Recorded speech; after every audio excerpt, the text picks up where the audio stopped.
आज लूना का प्राइस इतना ज़्यादा नीचे गिर चुका है कि ये कंपटीशन अभी इसका शिबा इनू के प्राइस के साथ चल रहा है। यानी कि इसके डेसिमल के बाद इतनी ज़्यादा जीरोस ऐड हो चुकी हैं कि अभी इसका वापस उसी प्राइस पे आना बहुत ज़्यादा मुश्किल हो चुका है, क्योंकि इसकी सप्लाई 12 बिलियन तक पहुंच चुकी है। लेकिन हमें लॉस सिर्फ लूना में नहीं हुआ, बल्कि यूएसटी जो कि एक स्टेबल कॉइन है जिसका प्राइस $1 के बराबर हमेशा रहना चाहिए, उसमें भी बहुत बड़ा लॉस हुआ है। तो एक्चुअल में कहानी तो यूएसटी से ही शुरू हुई थी, उसके बाद ही लूना का प्राइस नीचे गिरा। तो यूएसटी का प्राइस अभी भी $0.17 के आसपास चल रहा है, यानी कि 17-18 सेंट के आसपास चल रहा है, जो कि 100 सेंट के बराबर एक्चुअल में होना चाहिए। लेकिन इसके पीछे कई सारी कहानियां हैं, कई सारे र्यूमर्स हैं कि ऐसा क्यों है, क्योंकि जो ब्लैक रॉक है, सीटाडेल है, जेमनी है, तो इस तरीके की कंपनीज ने बहुत बड़े बड़े लोन्स दिए थे। तो ये भी माना जा रहा है कि जेमनी के द्वारा 1 लाख बीटीसी का जो लोन दिया गया था लार्ज इंस्टीट्यूशनल पार्टीज को, तो उन्होंने लूना को बाय करके सेल ऑफ कर दिया। यानी कि जब मेजर सेलिंग आती है, बहुत बड़े लेवल पे सेलिंग आती है, तो कोई भी कॉइन क्यों ना हो, चाहे इथेरियम या बीटीसी क्यों ना हो, तो इसका प्राइस नीचे गिरता ही गिरता है। और यही कारण है कि आज हम देख पा रहे हैं कि लूना को और यूएसटी को हर जगह से डीलिस्ट कर दिया गया है। लेकिन एक चीज़ मुझे अच्छी लगी कि एटलीस्ट बाइनेंस के ऊपर अभी ये BUSD का पेयर अभी भी बाकी है, क्योंकि अगर आपके पास जितने भी लूनास पड़े हैं वो आज नहीं तो कल या फिर 1 साल के बाद, 2 साल के बाद जब भी अच्छा परफॉर्म करेगा, तो हो सकता है कि लूना की वैल्यू कम से कम $1 तक पहुंच जाए।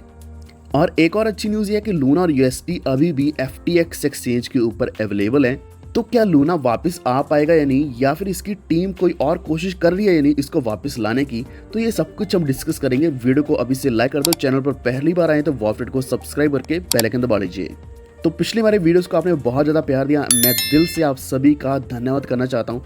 तो वैसे अभी और भी कुछ अपडेट्स लेकर आए हैं, तो अभी इनके बारे में ही बात करेंगे। टेरा का क्या बनेगा, क्योंकि टेरा एक्चुअल में पहले हॉल्ट किया गया था। जो टेरा की ब्लॉकचेन है वो एक बार हॉल्ट करी गई थी 24 घंटे के अंदर, अभी दूसरी बार हॉल्ट कर दी गई है और इसका बुरा इंपैक्ट पड़ता है। यानी कि जो ब्लॉकचेन है उसकी इमेज खराब होती है, ब्लॉकचेन के ऊपर जितने ब्लॉक्स हैं वो हॉल्ट हो जाते हैं, जितना भी नेटवर्क है वो एक टाइम पे पूरा रुक जाता है।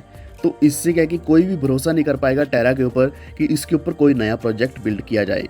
तो एक चीज़ मैं आपको क्लियरली बताना चाहता हूँ, ये एक तरीके का अटैक है टेरा के ऊपर, लूना के ऊपर, यूएसटी के ऊपर। ये ऐसा नहीं है कि टेरा ने खुद ऐसा किया, क्योंकि कोई भी ब्लॉकचेन अपनी ब्लॉकचेन को स्टेबल करने के लिए हमेशा मिलियंस बिलियंस ऑफ डॉलर्स के फंड लगा देते हैं, ताकि किसी न किसी तरीके से ब्लॉकचेन अगर स्टेबल रहेगी तो उनके जो कॉइन्स हैं, नेटिव कॉइन्स हैं, वो भी स्टेबल रहने वाले हैं। तो आज के दिन अगर हम बात करें तो इसकी जो टोटल सप्लाई है लूना की 12 बिलियन से बढ़कर 25 बिलियन तक हो चुकी है। और इस तरीके के अटैक्स अभी एक्सपेक्टेड है बाकी स्टेबल कॉइन्स के ऊपर भी, जैसे कि USDC है या फिर BUSD भी हो सकता है इनमें से एक, इवन USDT भी हो सकता है जो कि डिसेंट्रलाइज्ड है। क्योंकि अगर मैं बात करूं टेथर की यानी कि USDT की, तो उनका प्राइस भी बहुत ज़्यादा फ्लक्चुएट हुआ और उन्होंने अपने प्राइस को स्टेबल करने के लिए 3 बिलियन टोकन्स, यानी कि ऐसा मान लो कि $3 बिलियन उन्होंने बर्न किए, और बर्न करने पर ही वो स्टेबल हो पाया। तो जो अभी ओवरऑल मार्केट सिचुएशन चल रही है, ये सिर्फ टेरा, लूना या फिर UST के ऊपर नहीं चल रही, बल्कि अच्छे अच्छे कॉइन जैसे कि USDT है उसके ऊपर भी सेम सिचुएशन चल रही है। तो इस तरीके के एफर्ट्स जो लगाए जा रहे हैं अभी टेरा के द्वारा, जैसे कि उन्होंने बिलियंस ऑफ डॉलर डाले ताकि किसी न किसी तरीके से नेटवर्क को, ब्लॉकचेन को स्टेबल किया जाए, तो उन्होंने पूरी कोशिश करी। इस चीज़ को देखते हुए जो लूना और UST है इसको हटाया नहीं गया FTX एक्सचेंज से, लेकिन बाइनेंस लिक्विडिटी स्वैप से लूना के लिक्विडिटी पूल्स और इसके जितने भी स्वैप फंक्शंस हैं उनको डिसेबल कर दिया गया है और रिमूव कर दिया गया है। एक और चीज़ बतानी भूल गया मैं आपको कि ANC जो है वो टेरा ब्लॉकचेन के ऊपर बिल्ड किया गया है, यानी कि एंकर प्रोटोकॉल। तो यही कारण है कि एंकर प्रोटोकॉल का प्राइस भी लूना के साथ साथ बहुत ज़्यादा नीचे गिरा। तो आपने जो हॉल्ट्स देखे हैं जो टेरा ब्लॉकचेन के ऊपर आए हैं, पहले एक आया फिर दूसरा आया, तो इसका मेन मकसद सिर्फ यही है कि थोड़ी देर इस ब्लॉकचेन को रोककर कुछ ना कुछ नए रिकॉन्स्टिट्यूशन करी जाए या फिर कुछ ना कुछ ऐसी चेंजेस लाई जाएं, ताकि जो ब्लॉकचेन है और जो स्टेबल कॉइन है ये वापस अपनी उसी पोजीशन पर आ जाए। तो यहाँ जो लूना को सस्पेंड किया जा रहा है या डीलिस्ट किया जा रहा है, इसका जो इम्पैक्ट है वो कई सारे कॉइन्स के ऊपर देखने को मिल रहा है। इवन एवलांच का प्राइस भी बहुत नीचे गिरा। चेनलिंक ने सस्पेंड किया लूना को, तो उसकी वजह से लूना को तो ऑब्वियसली प्राइस गिरना चाहिए था, तो लिंक का भी प्राइस इम्पैक्ट हुआ है। और ऐसे ही जो USDN है, ये अगेन एक स्टेबल कॉइन है, इसकी वैल्यू $0.89 तक पहुंची और उसके बाद $0.76 तक पहुंची।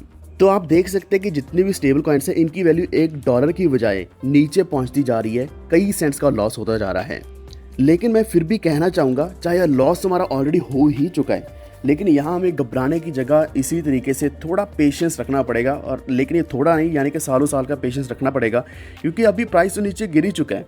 लेकिन जो टेरा के वैलिडेटर्स हैं उनको हॉल्ट करके यहाँ रिकॉन्स्टिट्यूट करने की कोशिश करी जा रही है कि समहाउ इस चीज़ को रिकवर किया जाए।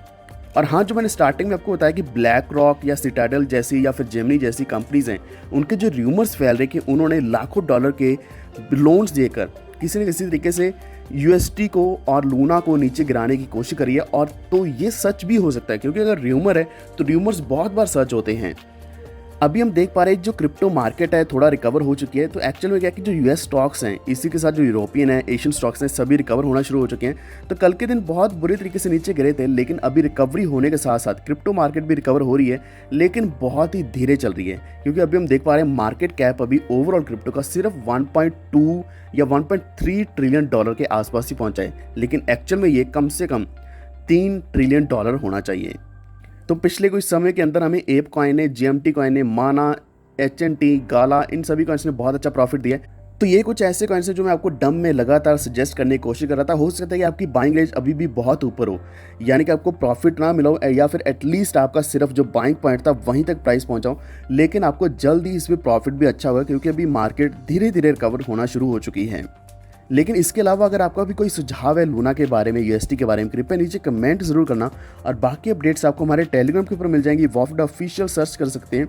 और इसी के साथ हमारा टेलीग्राम ग्रुप भी है, जहां आप डिस्कशन कर सकते हैं किसी भी कॉइन या प्रोजेक्ट के बारे में, वॉफ्ट डिस्कस के नाम से। तो दोनों लिंक्स आपको डिस्क्रिप्शन में मिल जाएंगे। अगर आपको जानकारी अच्छी लगे तो वीडियो को लाइक एंड शेयर करते हुए हमारे चैनल वॉफ्ट को सब्सक्राइब करके बेल आइकन दबा लीजिए। Stay tuned, stay healthy, stay safe. Thank you so much.